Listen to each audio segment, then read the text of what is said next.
Naghahanap ka ba ng magagalaan sa Pangasinan? Kung ang hanap mo ay relaxing place na tabing dagat, sariwa ang hangin at pang-Instagram ang datingan ng mga structure, para sa'yo ang video na to. Dito lang yan sa Old Rock Resort and Hotel, Bolinao, Pangasinan. For only 50 pesos per head ay mai-enjoy nyo na ang napakagandang lugar na ito. 10 to 15 minutes ride lang from bayan ng Bolinao ay mararating mo na ang lugar na ito. Kung ikaw naman ay galing Manila, ang travel time ay 6 to 7 hours. Madaming magagandang pasyalan sa Bolinao, Pangasinan. Sigurado akong sulit ang magiging pagpunta nyo dito. Sa videong ito ay magfo-focus muna tayo sa Old Rock Resort. Pag napuntahan mo to, sure akong maninibago ka sa lugar. Para kang bumalik sa sinaunang panahon. Kakaiba ang pagkakadesign ng mga gusali. Ang cottage na ito ay parang kuweba.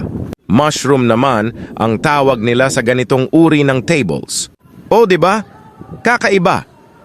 Para sa mga gustong mag-rent ng rooms or cottages.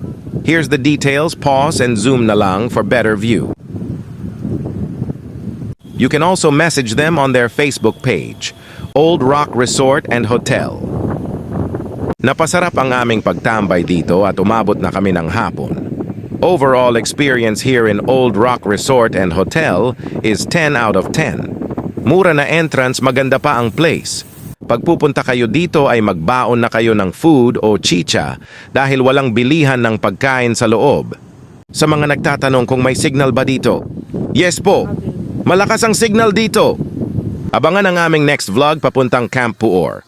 Bibigay ko sa inyo ang full details at kung bakit maganda mag-overnight dito. For other question, comment nyo lang at sasagutin ko yan. Like at i-follow mo na din ako for more video like this.